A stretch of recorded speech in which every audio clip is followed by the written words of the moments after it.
नमस्कार विद्यार्थियों, आपका जेबी सोशल साइंस क्लासेस में स्वागत है। और आज मैं आपको यूरोप में राष्ट्रवाद के विषय में आगे बताऊंगा। पिछली वीडियो में मैंने यूरोप में राष्ट्रवाद के बारे में बताया था और आज मैं आपको यूरोप में जो राष्ट्रवाद बढ़ा, नेशनलिज्म, यूरोप में नेशनलिज्म किस तरह से बना, इसके बारे में बताऊंगा। तो इस वीडियो में मैं आपको जो इंग्लैंड है वो किस तरह से ग्रेट ब्रिटेन बना, और बड़े बड़े विद्वान जो कहते हैं कि राष्ट्रवाद का प्रचलन करने में सबसे महत्वपूर्ण भूमिका ब्रिटेन की थी। ब्रिटेन ने ही पूरे देश में राष्ट्रवाद को बढ़ावा दिया। किस तरह से दिया, इसको समझने से पहले आप इस चैनल को सब्सक्राइब करें, लाइक करें और ज़्यादा से ज़्यादा शेयर करें। विद्यार्थियों, आज मैं आपको ब्रिटेन की अजीब दास्तान बताऊंगा, किस तरह से ब्रिटेन जो है ग्रेट ब्रिटेन बना।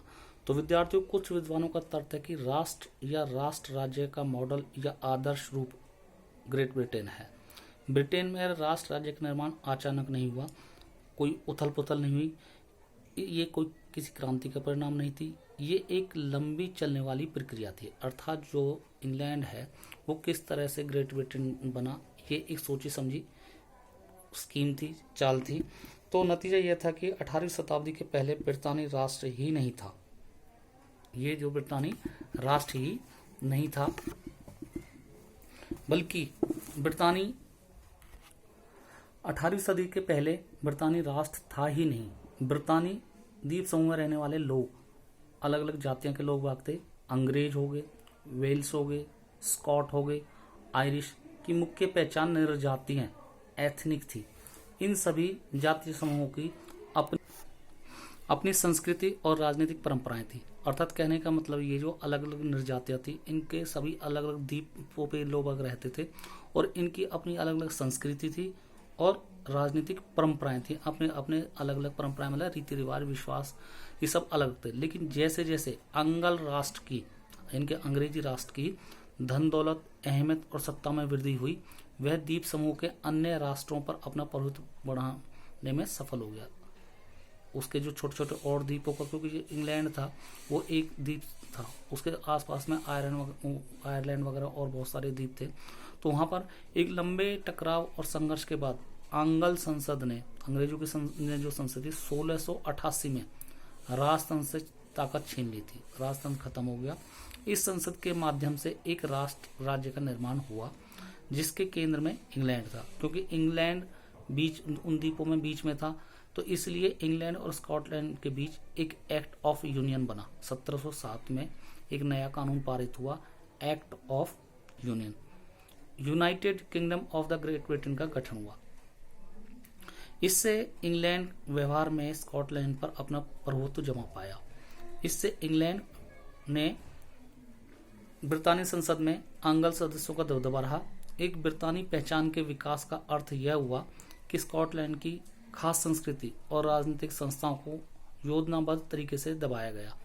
स्कॉटिश हाइलैंड के निवासी जिन कैथोलिक कुलों ने जब भी अपनी आज़ादी को व्यक्त करने का प्रयास किया, उन्हें जबरदस्त दमन का सामना करना पड़ा।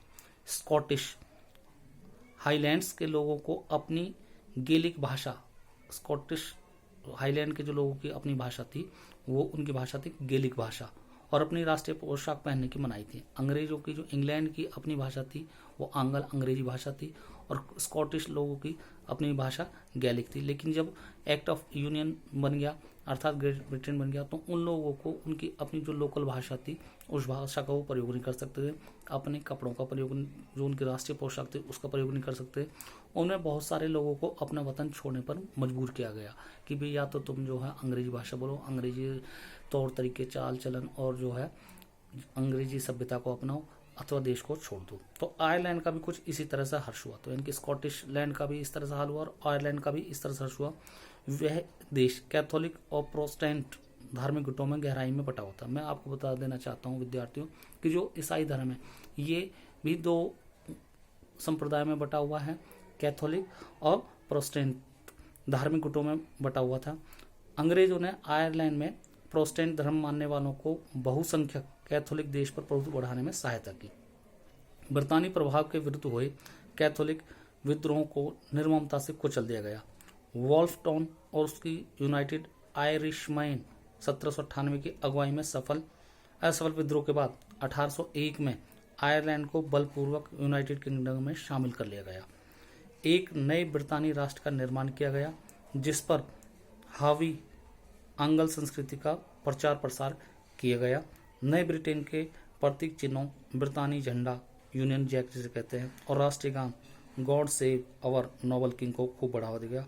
और पुराने राष्ट्र संघ इस संघ में माताशाही के रूप में ही रह गए। तो इस प्रकार से ग्रेट ब्रिटेन का निर्माण हुआ। तो विद्यार्थियों, ये बातों को पढ़ने के लिए आप एनसीईआरटी की बुक पेज नंबर 22 पर विस्तृत रूप से पढ़ सकते हैं। 10वीं की जो एनसीईआरटी की बुक है ये आप देख रहे हैं, आप इसको पढ़ सकते हैं।